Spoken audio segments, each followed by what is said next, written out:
Welcome to the official Rapid Fire channel. This time we're looking at our Monty v Rommel book. There's 4 scenarios specifically aimed at the 6x4 table size and adapted from our earlier Monty's Desert Battle book. The great thing about this period of the Desert War was the variety of armour that was being used on all sides and which was developing very rapidly. As an example, the Panzer III was developed to include the long L60 gun. Unfortunately for the Italians, the M1441 was only a minor upgrade with the same 47mm gun. And the Grant tank, which although it had a rather antiquated layout with its 75mm in a sponson, was still a vast improvement on what had gone before. And finally, the Valentine infantry tank. The first scenario, Himeimat, is a precursor to the Halfa battle and is really a delaying action by British light forces.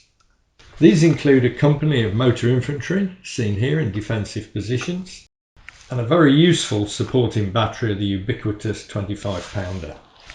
And also including a squadron of Stuart light tanks, here the real thing seen at Bovington Tank Museum. The German light forces are mainly equipped with armoured cars, such as the 8-rad SDKFZ 231, but also the bigger punch of the Pak 38 50mm anti-tank gun. Here we see the beginning of a post-publication game played by Don McHugh and Alan McCaubrey.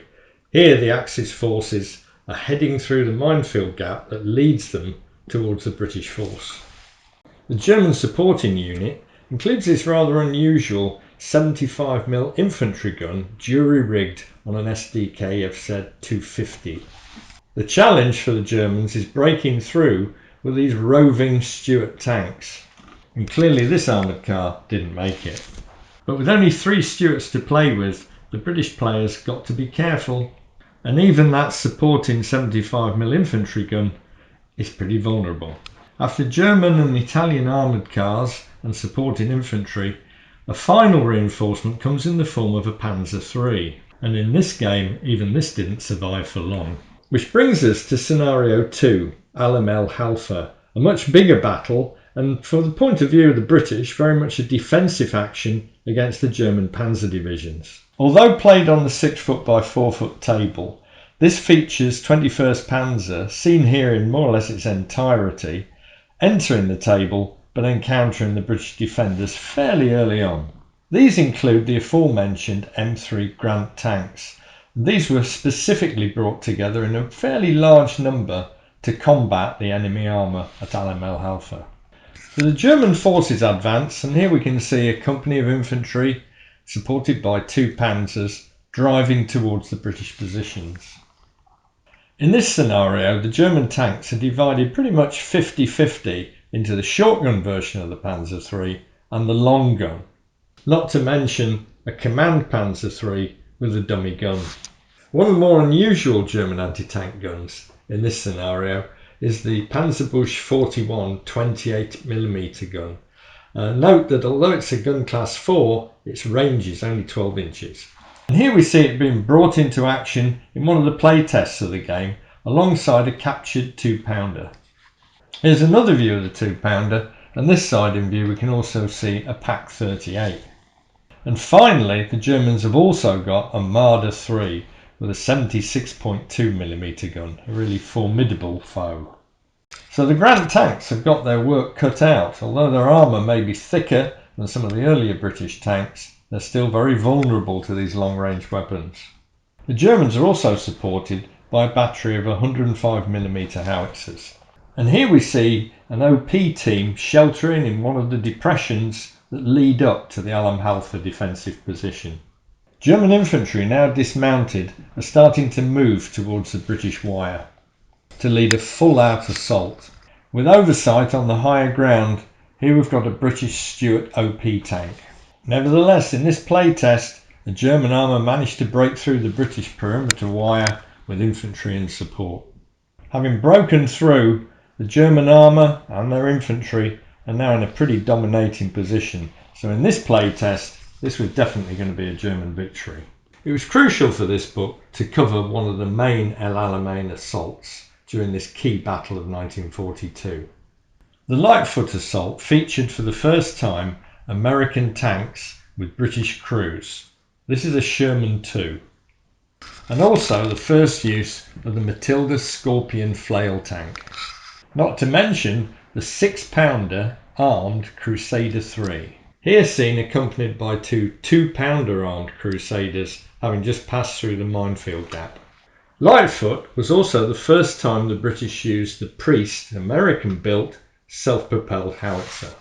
The Lightfoot assault began with an infantry attack, but that had to be followed up very speedily with anti-tank guns, such as this Porty 2-pounder. The British were facing well dug-in German and Italian troops. This Italian strong point being typical with anti-tank weapons and infantry and machine guns. So in this scenario, although the Axis forces are quite small, they're well dug in, they're surrounded by wire, protected by minefields, and even this small 47mm anti-tank gun can have a disproportionate effect. And like the Germans, but to a greater extent, the Italians also used light anti-aircraft weapons as part of their anti-tank defences. So the British onslaught began. Here we see the Highland Division advance, and in the darkness meet the enemy in their dug-in positions. For this scenario, because the numbers involved were so large, we scaled down the figures at a ratio of 1:45. So here you can see a brigade command group with infantry having taken over an Italian position. During this playtest, 2 minefield gaps were successfully cleared in not only the first but also the second minefield.